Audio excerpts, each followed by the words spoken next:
We lack balance. This happens when players think about the same thing. When we need to get the ball back, we all need to think about it together.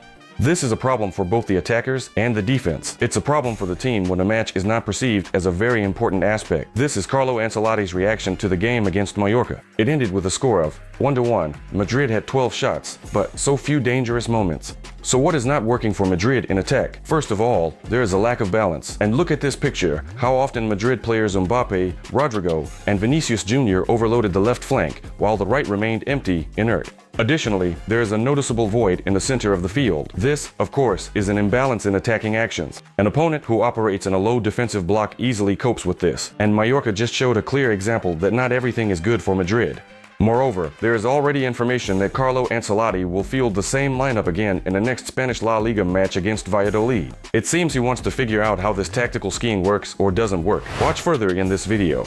The camera that followed only Mbappe caught his mistake. Madrid fans are furious. Official Madrid television accused the referee of 7 mistakes. Rodrigo left a message on his WhatsApp channel, but later deleted it. Let's go back to another moment from the Mallorca-Madrid match and assess why Ferland Mendy was sent off and why he lost his temper when he went for that hard tackle. There are 3 versions. I propose to evaluate them to understand Mendy's action. The first version, Mendy played on the flank with Vinicius Jr. He saw how much the Brazilian was hunted and kicked throughout the game. In the end, he couldn't stand it and decided to take revenge for his teammate. I think this is a plausible version. This fatigue and dissatisfaction could have accumulated. Here is an even more plausible version. Remember when you play football and someone suddenly grabs you by the genitals? How would you behave? Would you stay calm or react very harshly, as Mendy did? I think the second version is much closer because staying calm is very difficult. And finally, the third version. Ferland Mendy was also tired of this unsatisfactory result. The match was nearing its end, at 1-1. He was also kicked and provoked a lot, just like Vinicius Jr. In the end, he just couldn't hold back, lost his temper, and went for that tackle, for which he received a red card. I understand that a professional footballer needs to maintain full concentration and avoid such mistakes, but let's also sometimes look at and understand the circumstances in which this happened. So, Mendy is suspended, he went for the tackle, and those were the circumstances. Let's take a little break from the match. We have a special reason for this. Tony has retired not only from Madrid, but also from the German national team after Euro 2024. He has already gone about his business, including taking a vacation, and posted an amazing photo online. The legendary status here is off the charts. Here is Pepe, the Portuguese, another legend of Madrid, who also ended his career. In just a few hours, this photo gathered almost 2 million likes. We join in as well. If you want to like this video, I would also appreciate it. Madrid is not buying anyone yet, but sales might be happening. There is interest in the young midfielder Nico Pass, who might move to Italy. The football club Como, led by Cesc Fabregas, has been promoted to the elite division. Thierry Henry is one of the club's owners, and Como is looking for reinforcements. He is ready to buy Nico Pass for 10 million euros, plus Madrid retains 50% of the rights to the player. Como has already gathered some well-known footballers over the summer. Rafael Varane, Andrea Belotti, And also Pepe Reina's joined. In this first season, they will try to secure their place in the elite Italian division. If Nico Pass goes there, we will see how his career unfolds. Now let's analyze a very controversial statement from Rodrigo, which he made after the match with Mallorca. I quote, "Last week, they discussed the trio of Bellingham, Mbappe, Vinicius Jr. But to this, we need to add an R for Rodrigo. We have an attacking quartet and the rest of the team. Every player is important in matches and will show their value in the various tournaments we will participate in." The complicated situation continues with the arrival of Kylian Mbappe, and Rodrigo scored here, but still came out with this message and then deleted it, hinting that he is somehow being kept on the sidelines. There is Mbappe, there is Bellingham, the star of last season, there is Vinicius Jr., all contenders for the Ballon d'Or. Rodrigo seems like an extra in this company. We know how uncomfortable he felt in the summer, how much he was contemplating whether to stay or not, and now, at the start of the season, he is also fighting for his influence.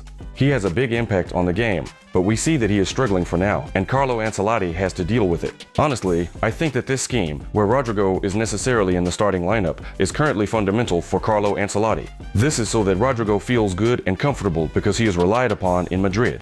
But how events will unfold further, and whether Rodrigo will truly become part of a quartet rather than the trio we refer to, is, of course, a big question. It's a debatable issue. If you have any thoughts in the comments, please leave them. Meanwhile, Madrid TV suggested we look at the game against Mallorca from a different angle, focusing on the referee's performance, and in fact, he didn't do very well. The colleagues at Madrid TV found 7 errors. I want to highlight 2 errors that truly deserve attention. This is when the referee should have awarded a penalty twice. First, you probably remember Kylian Mbappe's run. He had already reached the penalty area and then fell.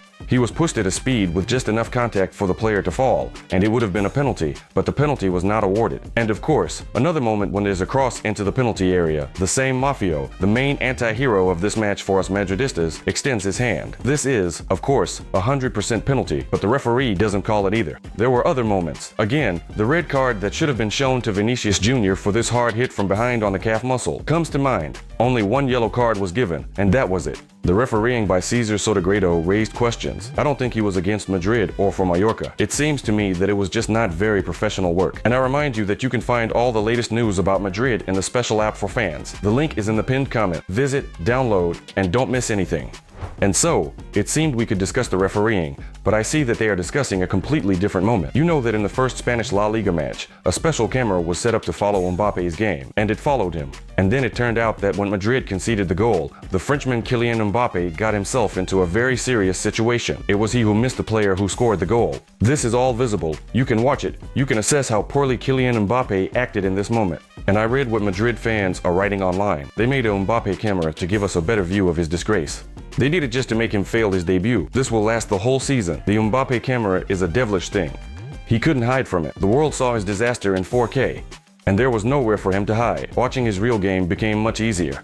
Take it easy, friends, because when it comes to set pieces, not only Kylian Mbappé, but many other players can lose their opponents. This is a very common mistake in football. Here, Mbappé really made a mistake. This goal is on his conscience. But let's not forget that Kylian Mbappé has never played in defense. At Paris Saint-Germain or earlier at Monaco, he was relieved of these duties. This is not his strong suit. Of course, he needs to improve in this area. I'm not defending Mbappé at all, but I'm just saying that it's not a catastrophe. This happens, especially with Kylian Mbappé. Moreover, I want to tell you this now. We will evaluate Kylian Mbappé based on his performance in attack, on the balance we talked about earlier, whether it is found or not. And I also want to say that it is important to me for Madrid to win, to play balanced, and to win trophies. And there is no reverence for Kylian Mbappé. When he moved to Madrid, we talked about it. He became one of the big players in our team. So Madrid will operate with Mbappé on the field or without him. Our main task is for the team to achieve success. Well, we will judge Kylian Mbappe's actions primarily by his attacking actions, assists, and goals. If you agree with my point of view, please write in the comments. If you disagree, support this hate that has fallen on Mbappé. Also, write in the comments. I will gladly read everything. Don't forget to subscribe to this channel because our season with Madrid is picking up pace. Our community needs to grow. We are expecting titles. We are expecting victories. We are experiencing worthy setbacks. Everything will be fine for us. There is no doubt about it. And don't forget, if you haven't already, to check out other videos here on the channel, especially the immediate analysis of the match against Mallorca. There's a lot of interesting stuff there too. See you tomorrow. Bye.